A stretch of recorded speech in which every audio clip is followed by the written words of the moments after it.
Welcome to MyLife Chassidus Applied, episode 559.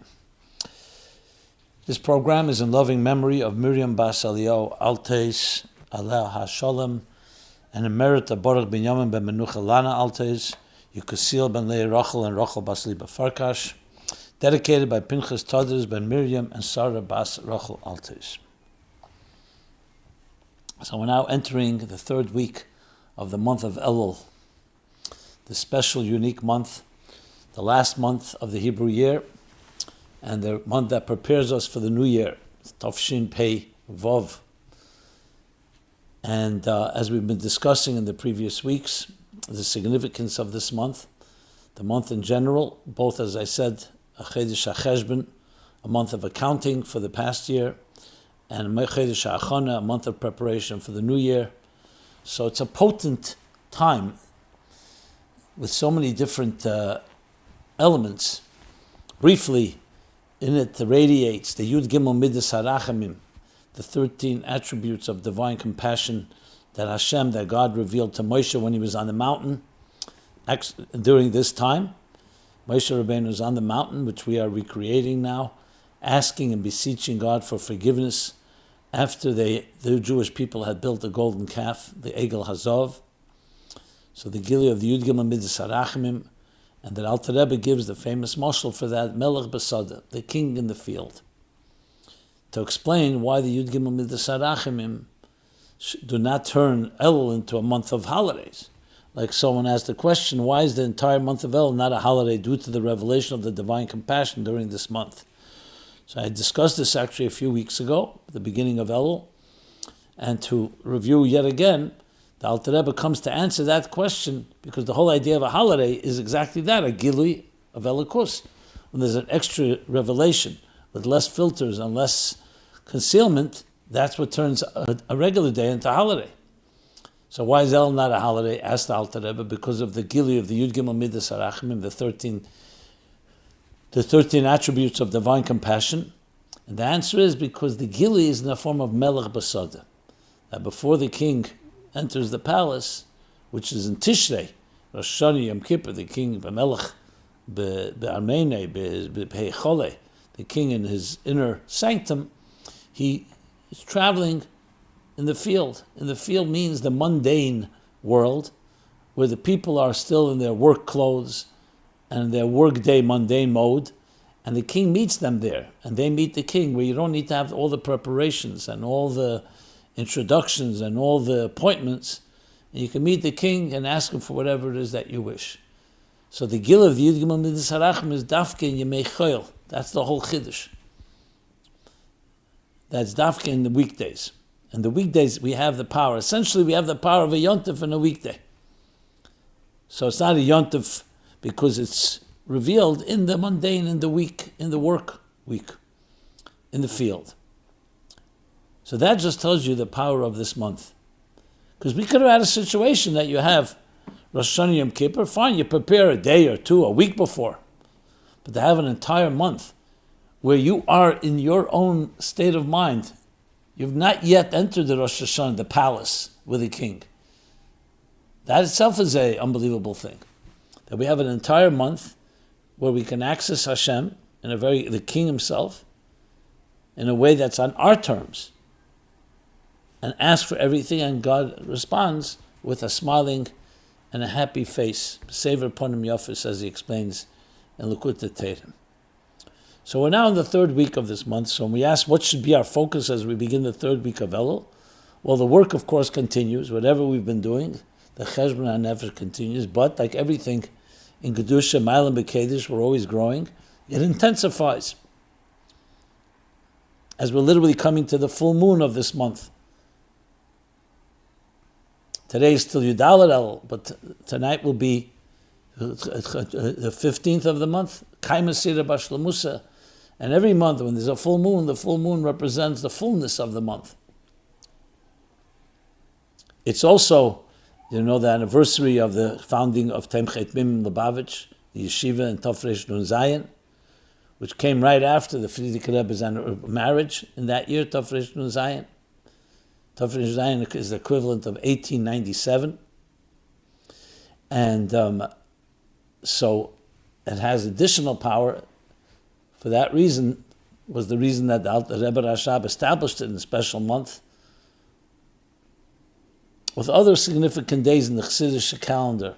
Yud Aleph is the anniversary of the Rebbe Rashab's wedding. And the marriage, of course, is the whole idea of Anila Deidi V'Deidi Li, I am to my beloved to me. It's a mashal and a manifestation, a reflection, a mirror reflection of our marriage with Hashem, Yom Chasanos Zeh Matan Torah, which will be concluded on Yom Kippur when we receive the second tablets. It's all connected to this period in time. So as we enter this third week, especially the full moon of El, all of El's power becomes even stronger. The Melech Basada, the Yud Gimel Midas HaRachamim, the Chedesh HaCheshbon, and the Chedesh HaAchana. A whole series of new questions came in connected to El, so I will address them. A good opportunity, first of all, to thank you. This program is completely generated by your questions. When we began over 12 years ago, we're already almost in episode 559. And if you want to submit a question, please go to ChassidusApplied.com. There's a forum there where you can submit a question, completely anonymous, so you can feel your confidentiality and your privacy is protected. And as I always say, there are no questions that are taboo. Nothing is off limits. Every question will be addressed. Just have to give me time because we are backed up. More questions coming in than I'm able to cover. But that's a good problem to have. That's good news. You can also find at ChassidusApplied.com, you can find archives of all previous programs, plus the essays and submissions that we did when we did the Chassidus Applied essay contest and then the creative contest, creative submissions, plus other resources that are very helpful and useful. I also give every day a daily class in Ayin Beis, Hemshech Ayin Beis, which we've concluded, and now we're discussing, because the Rebbe Rashab never finished the Hemshech, we're discussing what may have been that ending, and I added an essay.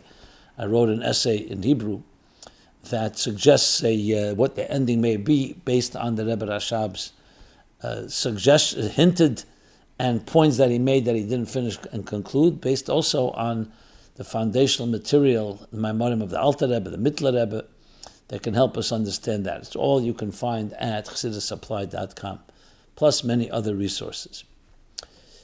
Using AI, everything, everything God created is l'chvedei, including technology, which the Rebbe calls koyach adir, an awesome power that Hashem embedded in this world. So we're also using AI to help summarize and to help access the content. So you can go also to Simon Jacobson, my name, Simon Jacobson, or simonjacobson.ai. You can find it on the website, meaningfullife.com as well. And there you can ask any question that can only help you find anything you may be looking for and help us understand Chassidus, apply Chassidus. Okay, getting back to the questions. So let's review a whole bunch of questions that came in the month of Elul. As always, very intriguing questions, interesting questions, stimulating ones. So one person writes, why does El include V'Deidi Li? The Rosh Tevis of El, the acronym is Anila Deidi, I am to my beloved, V'Deidi Li, my beloved to me, which means from above, Hashem to us, which seems to be primarily during the holidays in Tishrei. When the Eibishter goes to the palace, Rosh Hashanah Yom Kippur, and the general Tishrei, that's V'Deidi Li. So why does the word El include the V'Deidi Li? It should only have been our effort as we prepare for the new year. The way it was written out is as follows.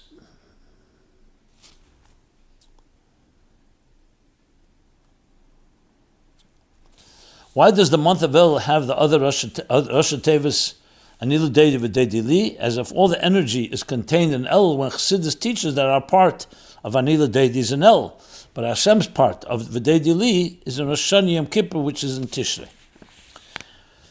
So a few points. Point number one, the concept of iskalus. Chassidus explains iskalus, which means interconnectivity.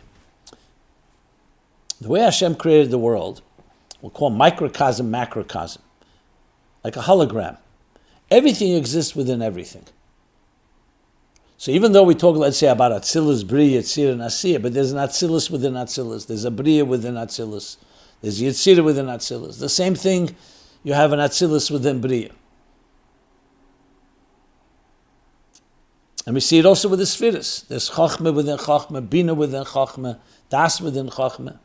In Spheres Eimer, we actually say Chesed Sheba Chesed, Gvura Sheba Chesed, Tiferet Sheba Chesed. Then comes week 2, Chesed Sheba Gvura, Gvura Sheba Gvura, Tiferet Sheba Gvura. It's Kalus. And the same thing is, look at a human being, a human body, nature. Though there may be different components, but they all interact and interconnect. We'll call cross-pollinate. So even though there could be the emphasis at times in Lamata Lamayla, Anila Deidi, but Anila Deidi also includes an element of Mamayla Lamata. And the same thing, Mamayla Lamata is not exclusive, it also includes Mamata Lamayla. So even though Tishrei may be more of Amshach Mamayla Lamata from the top down, but we also do our Aved, the mitzvah say Yom B'Shefer and Rosh Hashanah, the prayers we say, the different customs we do. So everything has everything within it. You have to always remember that. That's one key point. Another, Chassidus actually talks about that V'dei Dili has different levels. In Elul, like every Asus Tata, every thing that's initiated from below has a response, call and response, action, reaction, cause and effect. Then comes even a higher Asus D'Leila, after the Asus D'Leila, which means the response to our effort. When you initiate, you generate, there's a response. Then comes a response above the first response. An Asus D'Leila that's higher than the one that is commensurate to our effort. And that's Tishrei. So those are the two main points to understand how we can encompass all of this. And this is true, as I said, in all matters of Kedusha, that there's always iskalus. Next question. Why am I not seeing the blessings after I've asked for them from the king in the field? What else can I do to help reveal these blessings?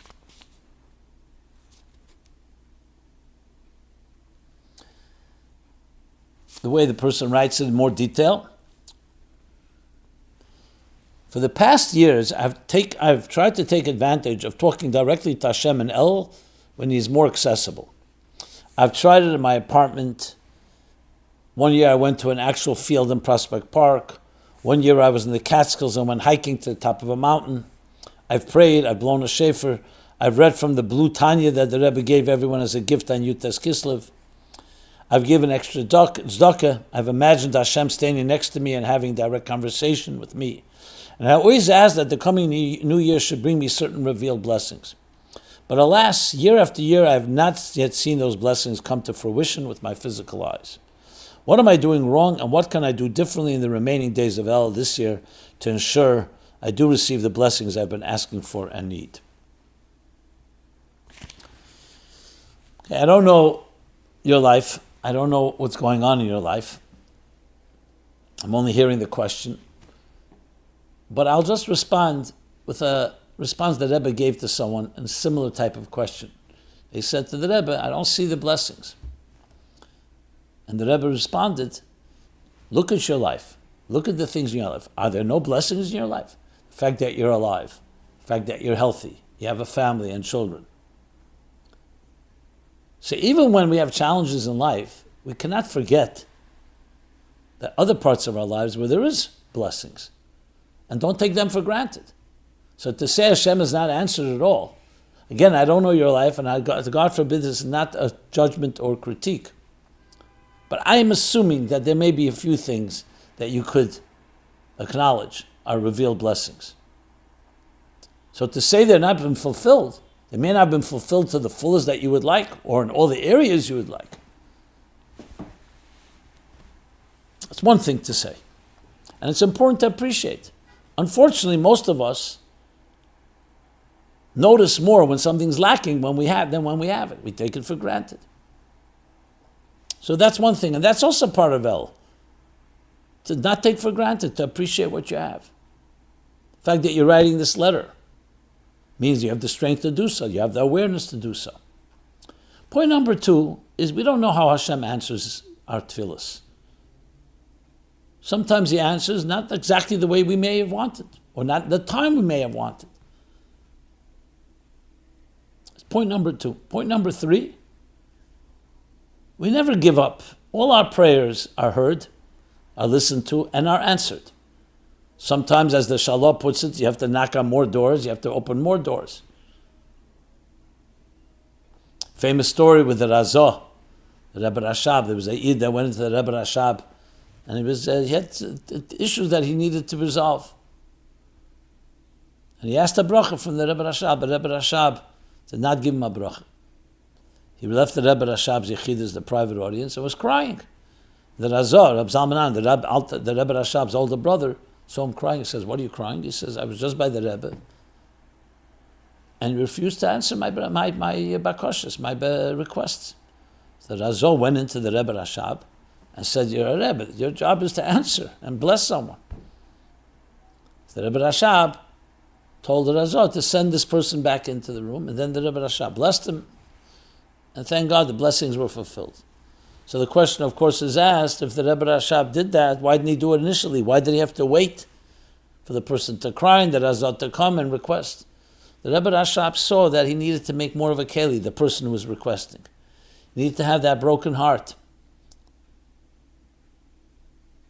Because it's not just giving a bracha, it's making the keli for it. So I'm not suggesting that's the case in your situation, but I'm suggesting that there are many different possibilities. And we have to keep doing our thing. Melech Basada means, yes, the king is in the field. You keep asking. Sometimes you see it, sometimes you don't always see it. But you always forge ahead. Yes, there are people who also suffer tragedies, unfortunately, in the month of El. I don't want to go into that right now, but since we're on the topic, say, where was the Melech Basada? The Melech Basada knows what he's doing, and it's not always in a way that his thoughts are not our thoughts. So we don't always understand. But from our point of view, we're told clearly that the king is accessible and smiling and will fulfill our requests. So we keep doing that. And then they have to appreciate the things in your life that are beautiful and always hope and pray that it should get even better. So I wouldn't say you're doing something wrong. I would just say you continue, make a stronger keli, maybe speak to mashpia or someone you trust. Maybe there are things that you could do that you haven't done. Again, I don't know all the details. I'm only responding to the question, which I'm sure other people have as well. Okay. Did the Rebbe say that the parable of the king in the field teaches us that influential people, wealthy people, Talmid Chacham, need to also go into the field and greet regular people and make sure they have everything they need physically and spiritually?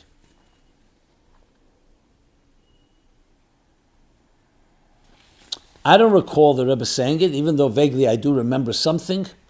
That, obviously the moshel is on Hashem, but we always, V'alachta b'drachav, Mahu chan nafata chanun,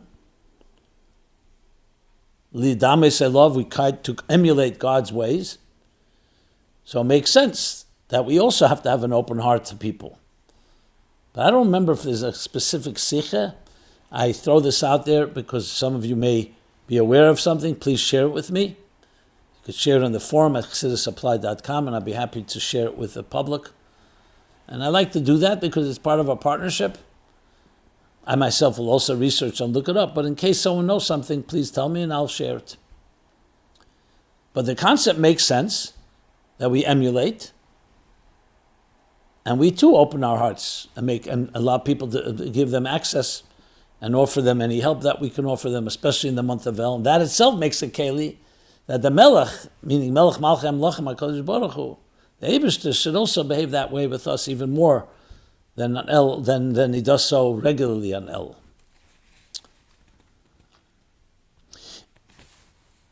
Is there a correlation between the king leaving his palace and going into the field to the concept of dira b'tachtenim, the king leaving the higher worlds and dwelling in the lower worlds? Answer is yes. says so explicitly in a number of places, a number of Maimorim, a number of Siches.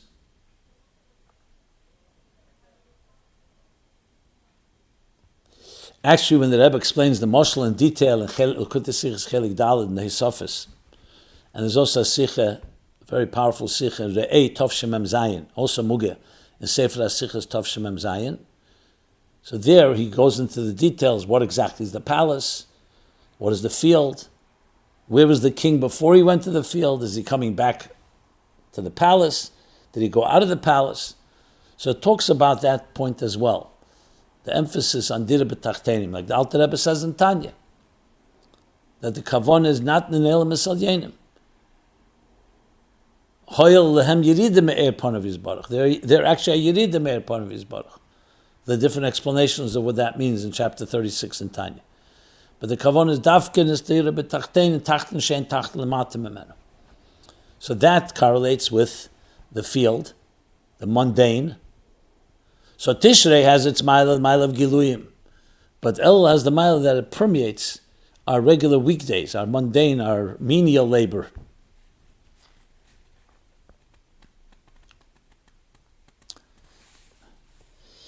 If we are meeting the king in the field, why do we wait an entire month to coronate him?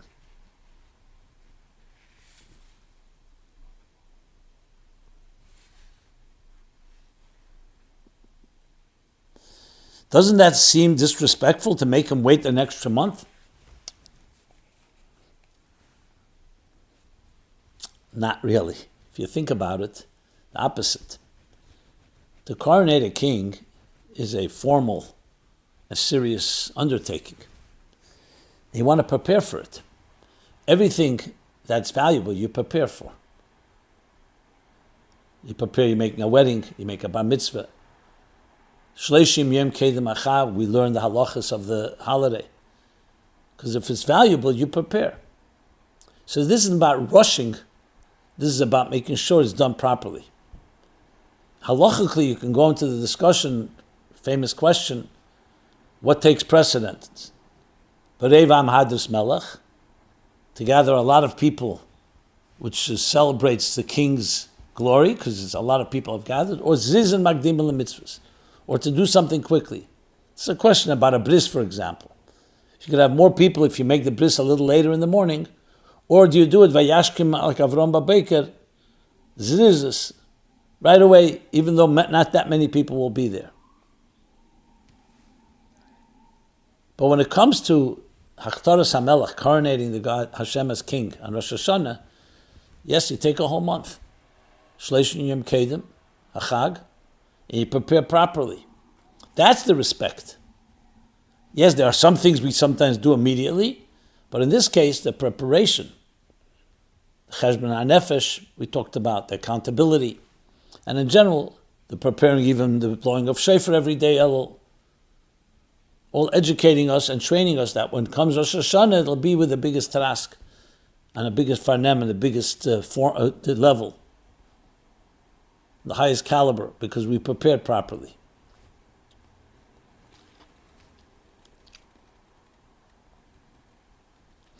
Is there a connection between Elul and education?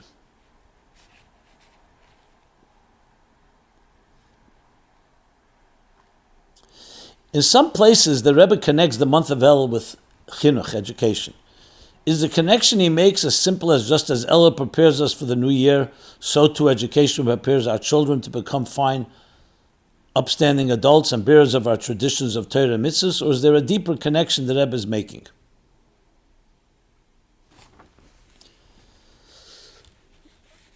Well, from the different sikhs that I recall, number one is that Elul always is always the same time when there's the new Shnas HaChinuch, the new semester begins in schools. The new season.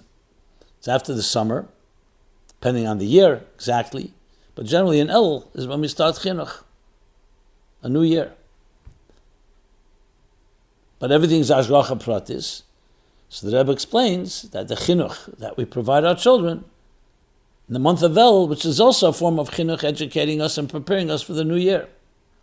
So it's a good way to begin the school year is in the month of Elul. entering into this, the highest point of the year starts with Rosh Hashanah, the central nervous system, the head of the year. But like always, everything like in Chinuch, Chassidus talks about Chanukas HaMizbeach or Chanukas HaMishkan, when they dedicated the temple, they dedicated the altar. And that's one of the reasons that when you start something, you dedicate something, you bring many gifts. Like when you take a child to school, you give them gifts like to launch something new, you do something with extra power. And that too is the symbolism and the significance of Elul in that sense. Elul, of course, also encompasses all the different aspects of Avodas Hashem, which is part of Chinuch, Teira, Aveda, Gmils Chasodim, Tshuva, and Geula. So that yet adds as well to the whole picture. Okay. Now I saved this question for last in this section about Elul, because it's a very both sensitive, but important and even controversial question, if you wish, provocative, you can say. Can a person be preparing for the new year while remaining emotionally unhealthy? And I've received quite a few questions in this spirit. I'm not going to read them all, but I'll read one or two that capture the message.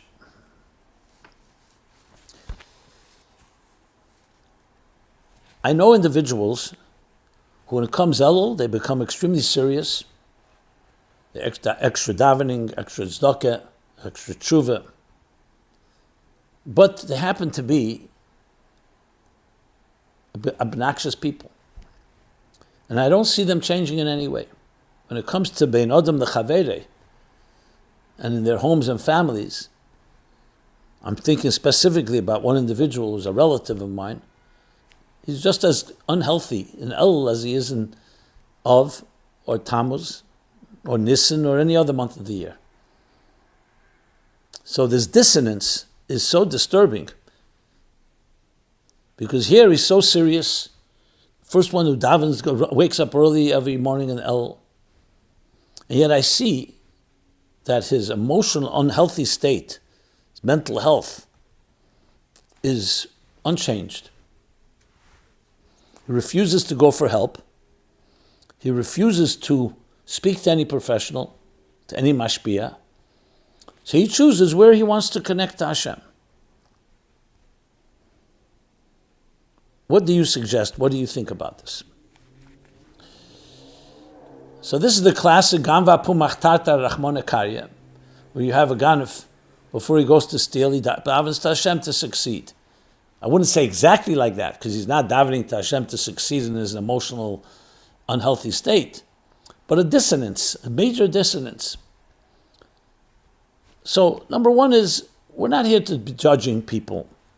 We all have our measure of, if you want to call it, hypocrisy, dissonance, disconnect, denial.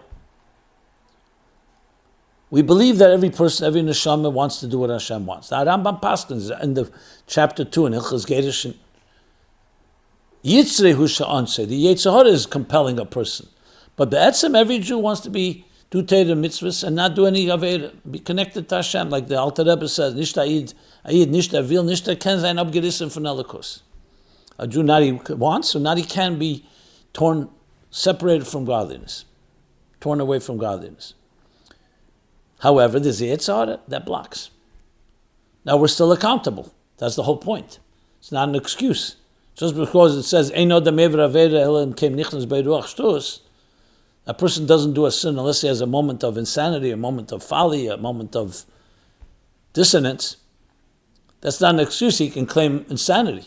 You can't insanity plea because you have bchira to not let yourself be insane.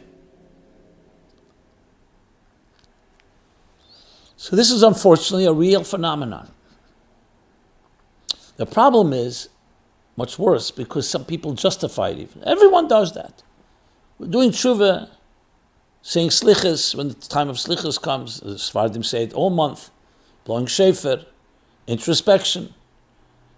But for some reason it's compartmentalized and not connecting to the areas that perhaps need the most work. which is your personal life, dira midas, your menschlichkeit, your refinement. Once people start saying it's not so bad, that's the biggest problem. The fact that we all are subjective and we all have our dissonance is one thing, but starting to deify it, sanctify it even. I remember the Rebbe once said in a Fabrengen, everyone makes mistakes, but don't make a philosophy out of them. Recognize that. How you address something like that is not easy. Because people like this often will be in denial. Who are you to tell me? How do you know what I'm doing, not doing? They also minimize. One of the big things, like he says in Tanya, he doesn't feel it's like such a terrible crime, so you minimize. If you knew it was like a Veda Zara that cuts you off, mamish, yarig val yaver, a person may behave differently. But you start minimizing your own unhealthy emotional being. Or you blame others, especially if there's addiction involved and so on. So my point is, that's not an easy issue to address, which goes to the heart of a big, big question. Here comes the month of Elul. Then comes Tishrei. And ask yourself the question, with all our Veda and all our preparation, do we really change after Rosh Hashanah and Yom Kippur? I'm not talking about whether we want to change. I'm sure everybody wants to change. For the better. Everybody wants to improve. But it's not so easy. It's not so simple. So talking about matters, because at least talking about it is yediyah samach l'chetzi refuah. Awareness of the problem is half the cure. That's why we're discussing it.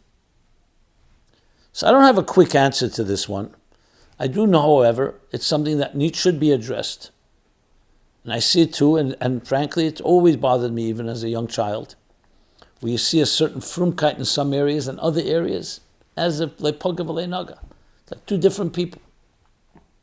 So you learn Tanya, you start learning about Nefesh Alikis and Nefesh Shabamis. Nefesh Shabamis is very wily, very smart, and knows how to get to people, and knows how to get them to minimize, which is why one of the big things the Mishnah says, and the Rebbe is focused on so much, Aseh l'charav, Knei l'chachaver, appoint a Rav, a mashpia, a mentor. Mashpiyim, the Rebbe spoke about. Yuteskislev and the Fabrengens, Yutzvat, Ha'ir Tov Shel Lamed Zayin. Then later, Shabbos Dvarim, Tov Shem Vov, the Rebbe began talking about Aseh l'charav. Why? Because that objective person helps you see through your blind spots.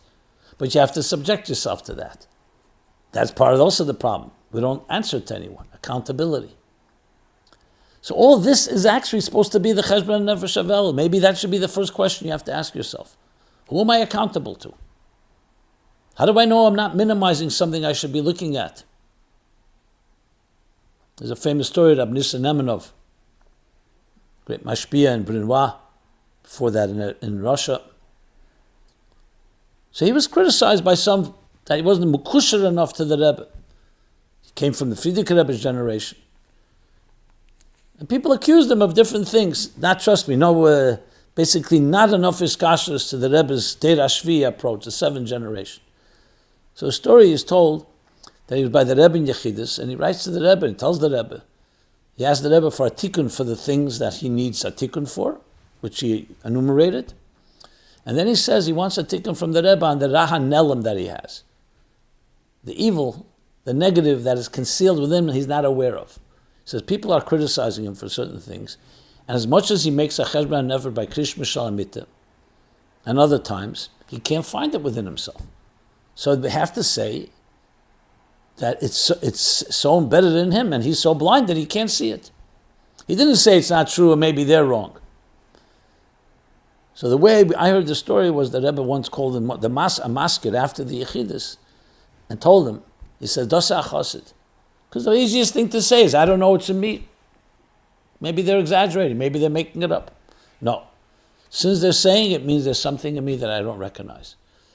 That's called having a real bittul. That's a true preparation. That's how you prepare. And that's how you get beyond this blind spot. But how do you convince someone? If you're not convinced yourself, can you go tell someone, hey, listen, go talk to someone because you have a blind spot, because you're minimizing, because you're not even recognizing your own flaws? A person sees all flaws except his own. That's how it works. Love, self-love, covers everything. That is one of the biggest things to work on. If we're already talking about Elul and introspection and soul searching. So this also leads me to something I spoke about a few weeks ago. What takes precedent, mental health or religious commitment? Basically, can a person be healthy? Can a person be frum, with deep and religious, and committed to Hashem and not be a healthy person? I mean not mental or emotional, and I mean based on choice. I'm not talking about clinical now. It's a very good question. We know Chazal tell us, Tada mevil de kedusha. Purity brings to holiness. Purity doesn't just mean cleanliness going to a mikveh. It means that you're a healthy person, that you're pure, you're refined. You're not Tavo v'sheretz biyodeh. Someone immerses themselves in a mikveh and they have a dead animal in their hand. Or they have something that's metame them while they're purifying themselves. Or the language of the Ramban in the beginning of Parsha Kedeshim, novel b'reshus HaTeirah. He's a manuvel, an obnoxious, obscene person in the name of Teirah, using Teirah to cover up on his despicable behavior. The ultimate dissonance. So we'll always say, better to do something, it's a beginning. But is it acceptable? Obviously, you should be really looking at yourself, and here you're so holy, when you're doing the most unholy thing at the same time. So that's why you have to realize that being healthy, Tada mevil de kedusha. So I spoke about this back a few weeks ago in episode 557. Someone wrote, I think they're trying to confirm what I said, a pasuk in Mishlei,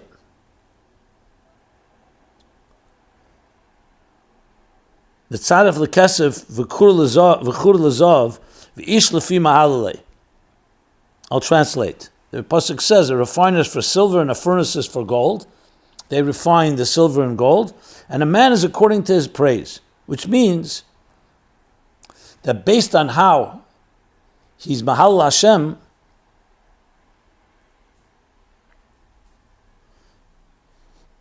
that's how the refinement and the separation of good and evil happens in his life. I assume the person's trying to bring a proof to what I'm saying, I think. They don't really explain it. So I just wanted to read that. But this is a good segue to the next section of our program. Chai Elul. So this week will be Chai Elul. Chai Elul, of course, is the birthday of the Yom HaLedah Shel Shnei HaMe'eres HaGdelim. The Baal Shem Tov, in the year Nachas Tov Nun Ches,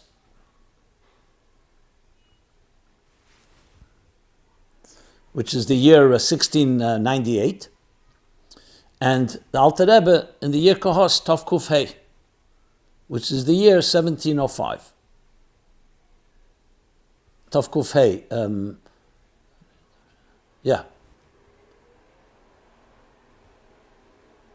1745, my mistake, 1745.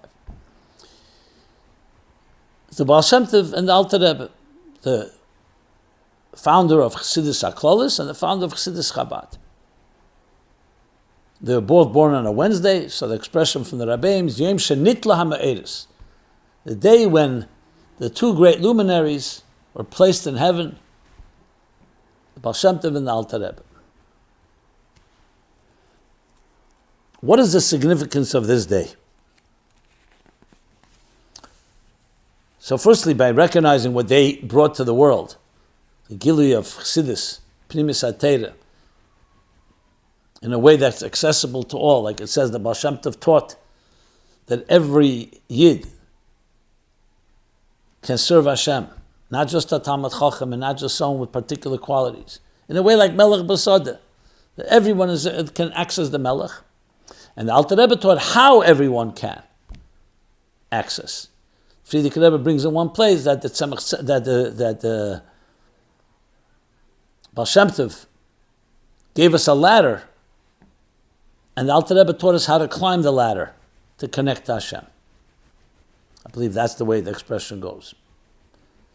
So of course the significance of their birthday, Mazali gave it a day when the neshamas came into this world, has significance for each one of us. The whole chiddush of chassidus and empowering the soul and the neshama. But what jumped out at me is the question I addressed before about being emotionally healthy or not healthy, and about personal refinement in context of serving God, made me think that maybe one of the reasons Chai Elul is in the month of Elul, Dafka in the month of Elul, month of Cheshbon HaNefesh, because that's what chassidus come to do. To not allow that dissonance of Gam v'apum machtar terachmon karya, that you can learn Torah and do mitzvahs, and it's detached from your personality. Chassidus come to say no. L'shanis teva midesov, l'shana midas hativim. Chassidus came to refine us, to integrate godliness into our lives. Not just to learn Torah, but to know it's Torah's Hashem. When the Rebbe, the letter to every chos and kala, the wedding, that should be a house built on, you say that Torah mitzvahs k'fi shehem u'orim, as they are illuminated by what? By the moyer shebeteira, by the luminary, moyer, like the me'eris hagdelim of Chai Elul, zuhi primus ha-teira, teiras ha-chassidus. Because that adds the neshama, neshmasa daraisa. You could do mitzvahs anoshim ulamada mechanically, the body of mitzvahs. Culturally, you can do them perfectly. But to add passion, vitality, a dynamic element, life, chayas, that is a whole other story. And that's what chassidus came to do. To help bridge that dissonance that's so possible when it comes to serving Hashem. So Elul is the perfect time, Chai Elul. And that's why Taka says that Chai Elul bringt a chayas in Elul.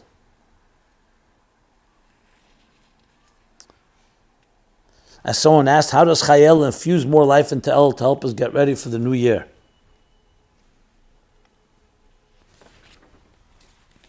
Because it's a day of the birthday of the founders of Chassidus, and Chassidus is all about neshama. You know, you can do two. You could sing a song and it sounds dead. You could guf b'lei neshama, like a body without a soul. Tefillah, prayer without a kavanah, without intention, like a body without a soul. Mechanical, dry. Chassidus comes and gives it a lachluchias, a moisture, a warmth, a passion. That you not just do it. It says by the Baal Shem Tov, it says v'chai b'hem, shall live with them. So the Baal Shem Tov teaches, and the Maggid also teaches, to make a mitzvah come alive. And they say by the Baal Shem Tov, his tzitzis would shake on their own, not because he shook them, because he infused mitzvahs with such chayas that the tzitzis themselves shook. So that's how it gives chayas in Elul. And all the Aveda of Elul, Teira, Aveda, Gmils Chasadim, Tshuva, and Geula, and all the acronyms and Rosh Tevis in the word Elul. And it gives us chayas in preparing for the new year, to go into the new year also with not just to commit, but to do so with a deeper vitality, a deeper neshama. One more question somebody asked about Chai Elul. Do we know of other new souls besides the Alter Rebbe? So one of the things it says about the Alter Rebbe was that he was a neshama chadasha. So when he came to this world, that's why the Baal Shem Tov gave instructions secretly to the Alter Rebbe's parents to prepare properly for the Alter Rebbe's birth. It's neshama chadasha. So the person writes, I've asked multiple mashpim and no one seems to know this answer. We know the Alter Rebbe was a neshama chadasha, and that a new soul is rare, because most neshamas have been here before. But who are the other new souls over time? I believe the answer may be interesting and would enhance the Chai Elul story. Thank you for all you do. So this truth is, I have to research this, which I have not done. If anybody has something they'd like to add or contribute to this, it would be interesting. Now, we can't just go ahead and decide who's a neshama chadasha. We know la'ased love, Mashiach comes, there'll be neshamas chadashas. It says that in Kabbalah and Chassidus. The Arizal talks about it. B'yashamayim chadasha, b'eretz chadasha, but also neshamas chadashas. But throughout history, it's interesting if anyone ever compiled anything with sources. You'd have to have a bar samcha, a reliable source, an authority, who could say who's a neshama chadasha. The Alter Rebbe, the Rabbeim told us. And that's why you see the Alter Rebbe Pasach, Sinner Chodesh, he opened a new channel, he pioneered a new approach. Obviously, when you say new, everything was given by Matan Torah, but a new approach and revealed a new approach. By the Baal Shem Tov, we don't necessarily say that. The question is, why not? He also opened up the approach of Chassidus in general.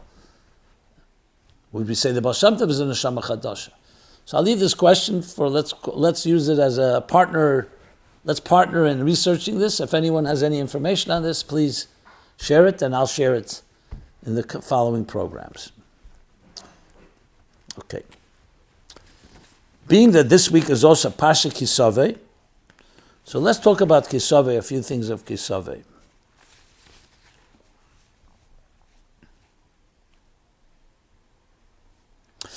What lessons can we learn from this week's Parsha? So like every Parsha, Afochbo, the Kulaba, you start turning the pages, it's filled with all kinds of messages and lessons. Teira Meloshen Hera. The first thing that comes to mind when you just read the name of the Parsha is Kisaveh, when you will enter into the land. You contrast that to last week's Parsha, Teitzei, when you will go out. There you're going out to war, to fight enemies. And as we've discussed, when you go out, because the war is not fought within you. You are an Ashamish and a Sata B'Taherehi. You're Be'etzim, like I said from the Rambam before, Be'etzim connected to Hashem. Chelik elikam emal mamish. Yes, the neshama comes down lamata, like we said, dira b'tachteim b'sada, to fight battles, but doesn't define you, the battles. It's what you need to do to fulfill the mission. What defines you is that you're an ambassador of God. You're a neshama, you're a divine soul, created in the divine image. So that's Teitzei. Kisaveh, you're going now into Eretz Yisrael. Eretz Yisrael is our homeland, not just physically, spiritually. You're going back home. So it's a Kisaveh, you're entering. And when you say Saveh, Bia, means intimate, internal, through and through. A Pnimi is the thing. Teichei Kibari. The outside is like the inside, the opposite of the dissonance we discussed before. Kisaveh el-Eretz. El-Eretz. So that's the first lesson, immediate first lesson. Where you enter and where you go out. But to go deeper, there are 4 main themes in this week's chapter. Right at the beginning, Kisaveh el-Eretz continues, the mitzvah of Bikurim, first fruit offering, that the first fruit that you plant and grow in Eretz Yisrael should be given to the Beis HaMikdash to Hashem. Bikurim. From the word like Bechar, Bikurim. Second is about the tithes. Meiser Levi, Meiser Ani, that you give a 10th for tzedakah. The third is the Teichacha, the rebuke, in which we read 98 negative, what's called the Klolos. And finally, the end of the Parsha talks about the Epiphane after 40 years, that Moshe says, till this 40th year,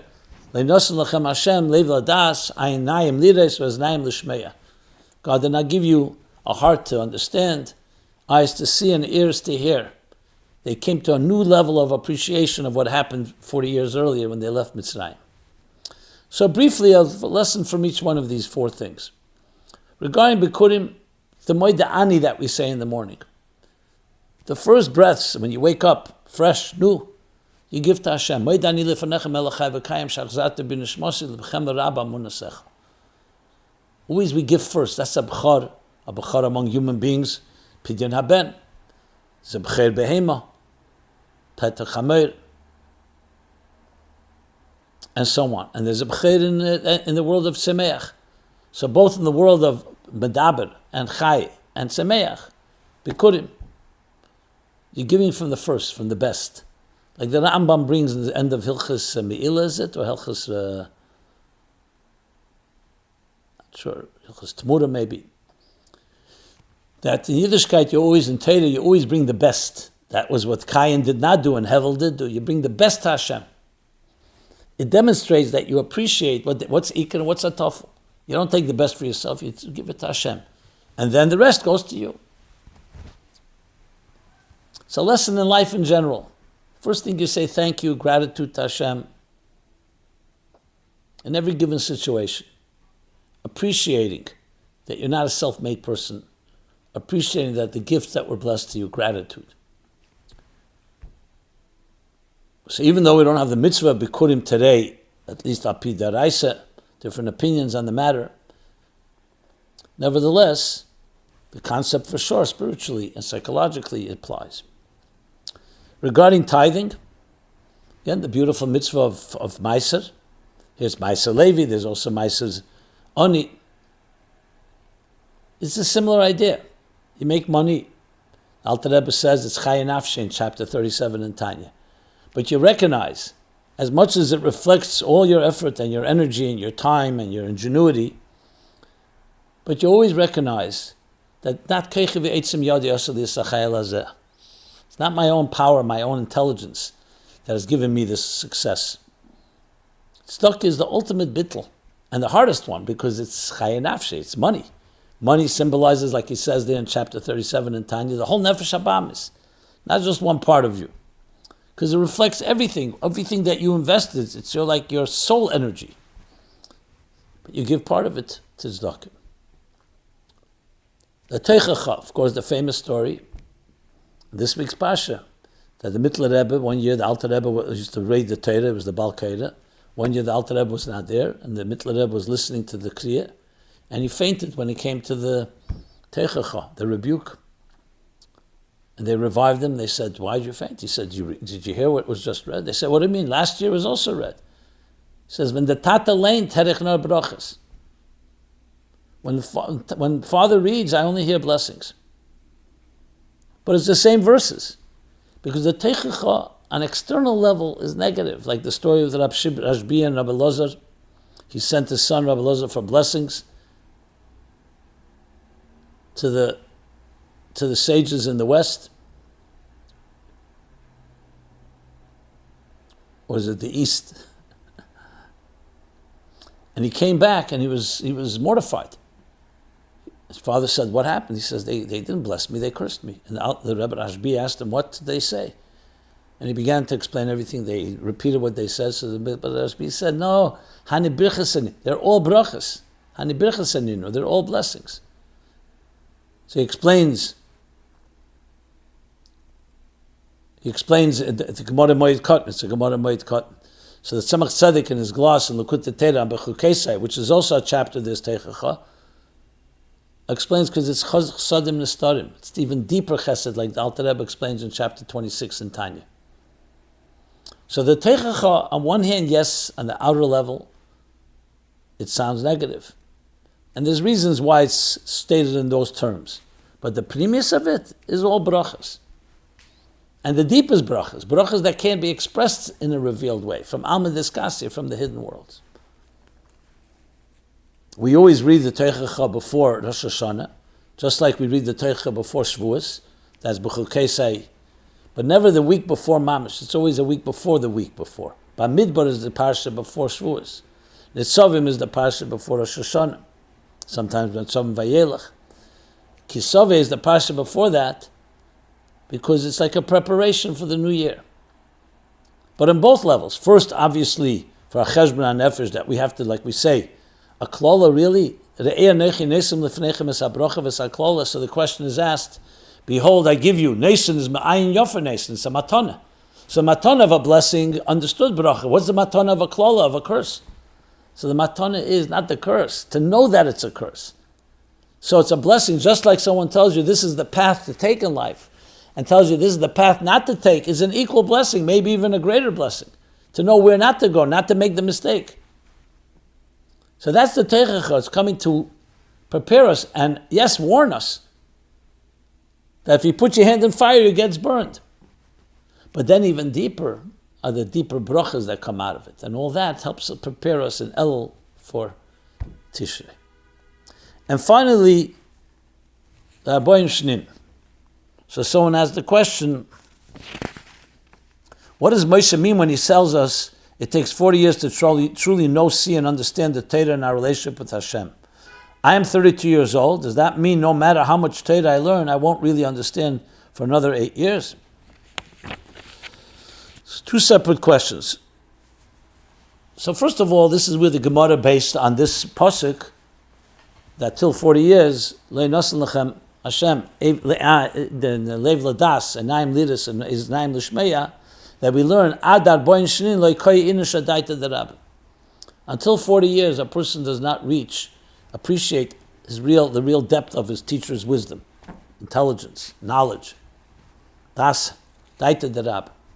There are two opinions, whether it's 40 years from when he learned it, or 40 years, like Ben Arboim Labina, when you're 40 years old. The point is, that's on the contrary, it's a positive. That doesn't mean you don't understand at all. The whole depth of it. So obviously, when you start learning Aleph Beis, you understand a little. You start learning Ben Chamish LaMikra, Ben Esel LaMishnah, Ben Chamesh Esel LaGemara. So as you grow, your containers expand, and you can draw more in, like we know about the Tzimtzum. Tzimtzum is a Tzimtzum only a Kav Kotzer. But then it starts expanding. That's through Avodas Hashem. Until you reach 40, or 40 years, then you fully can appreciate the Eir Lifnei Tzimtzum, so to speak. And then even the Eir Chodesh, that's even greater than the Eir Lifnei Tzimtzum, as he explains the beginning of Samach Vov.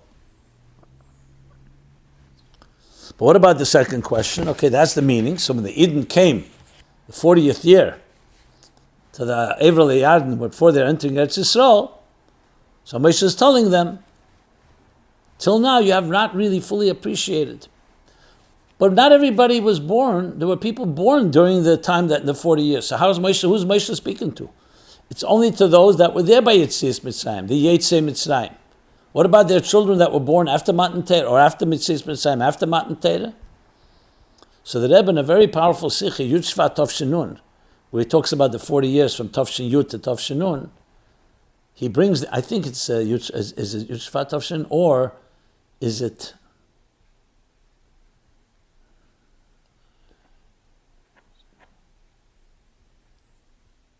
yeah, in that Sikha, quoting Tov Shin Chav Zayin, Yud Beis Tammuz, which was 40 years from Tov Reish Pei Zayin, the Rebbe says, when you say 40 years, not everybody was around in Tov Reish Pei Zayin.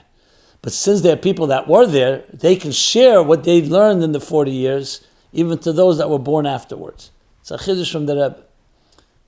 Which means, even if you're not 40 yet, or 40 years from when it happened, but since there are people, you can learn from them some of that depth. Obviously, it's not a contradiction to the Maimar Chazal, because when you actually hit 40 years from then, you reach on your own a certain depth, but you can access part of that depth due to the other people in the generation. And that applies, of course, to all the Eden that Moshe was speaking to, about Lev Ladas and Naim Lidas was Naim Lishmeya. So with that, we will conclude this edition of MyLife Chassidus Applied. We're here every Sunday, 8 to 9 p.m. Continue Aveda and Chedeshel. We should have all Aksiv v'Chsim Teva, especially in Eretz Yisrael. Hine le'yon v'le'ishon Shem Yisrael, especially in Eretz Hashareni, Hashem Elokecha bo Meresh Hashana v'ad Achri Shana.